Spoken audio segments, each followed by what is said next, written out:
मेष राशिको लागि साउन महिना इच्छा पूरा हुने महिना बन्नेछ कि लामो समयदेखि रोकिएका अड्किएका कामहरू अब बन्नेछन्। अनावश्यक खर्च भन्ने बढ्नेछ। हजुरहरूको पारिवारिक खर्च पनि बढ्नेछ। फजुल खर्चमा नियन्त्रण गर्नुहोला। वैदेशिक यात्राको अवसर राम्रो बनेको छ। विदेशमा हुनेहरूको लागि समय राम्रो छ।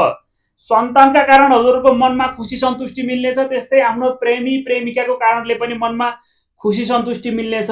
जीवन साथीको सल्लाहमा गरेको कामबाट हजुरहरूलाई लाभ मिल्नेछ। जो विवाह गर्नुभएको व्यक्ति हुनुहुन्छ त्यस्तै नयाँ साथीहरूसँग भेटघाटको अवसर बनेको छ। अनलाइनबाट लाभको योग पनि बनेको छ। हजुरहरूलाई टिकटक फेसबुक लगायत सामाजिक सञ्जालबाट हजुरहरूलाई राम्रो छ। नयाँ साथीसँग भेटघाटको योग बनेको छ। दौडधुप धेरै हुनेछ। हजुरहरूको घरमा बस्न मन नलाग्ने, मनमा बेचैनी भएको जस्तो हुने हुन्छ कि घरमा चाहिँ बस्नै मन नलाग्ने त्यस्तो छ।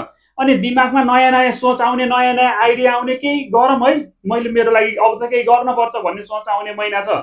जागिरमा हुनेहरूलाई अलिकति आरोप आउन सक्छ, झुटो आरोप अपजस आउन सक्छ। तर परिवार, छरछिमेक, साथीभाइ, आफन्तको भने साथ सहयोग मिल्नेछ हजुरहरूलाई।